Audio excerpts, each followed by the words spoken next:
Happy New Year, guys! Welcome to 2020! Guys, naalala niyo ba yung famous expression of former President Erap Estrada? Ayon sa kanya, pagdating sa Philippine politics, weather lang yan.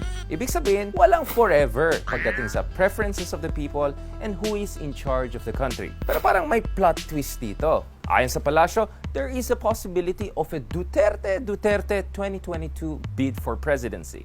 Pero this time, instead of President Rodrigo Duterte running for office again, dahil of course bawal ito sa ating saligang batas, it's the mayor of Davao, Sara Duterte, the presidential daughter, who will seek the presidency in 2022. In the meantime, President Rodrigo Duterte might run for the vice presidency. O, diba? Matinding tandem yan!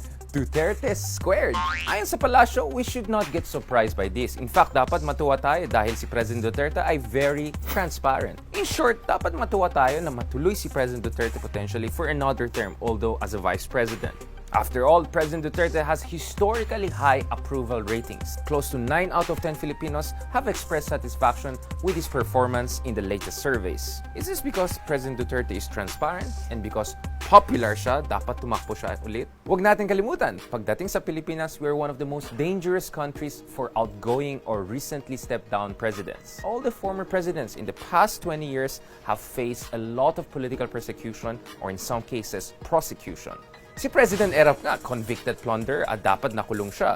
President Arroyo, once she stepped down, she was effectively under house arrest. Even President Aquino, who went down with very high approval rating, faced a lot of recrimination once he was out of office. Kasama dyan yung charges of abuse of power during the MAMASAPANO tragedy at of course yung DENGVAXIA vaccine case. So kung ikaw si President Duterte, siguro naman medyo mag-worry ka what's gonna happen to you once you step down from office. After all, there are massive allegations of extrajudicial killings, and there's even a possibility of investigation, if not prosecution, laban kay President Duterte and his major allies once he stepped down from office by the International Criminal Court. No wonder President Duterte dared the ICC to hang him, and he vowed not to ever submit himself to their jurisdiction. At marami din ibang kalaban si Paolo Duterte, including yung mga oligarchs na binangga niya over his term in office, including yung mga major Western powers, kasama dyan ng United States and European countries and much of the West, at a lot of civil society groups, progressive leftist groups, and opposition members who are quite angry with President Duterte and believe he has been abusing power. So is this an insurance policy? By being in power again, baka the Dutertes can make sure that they don't face the same fate again. And it's not unprecedented for a former president to seek office at a lower level of government. Erap Estrada ran for mayor of Manila. Former President Arroyo became a congressman and later on speaker in the House of Representatives. So baka naman President Duterte is following the same chart except going for the vice presidency.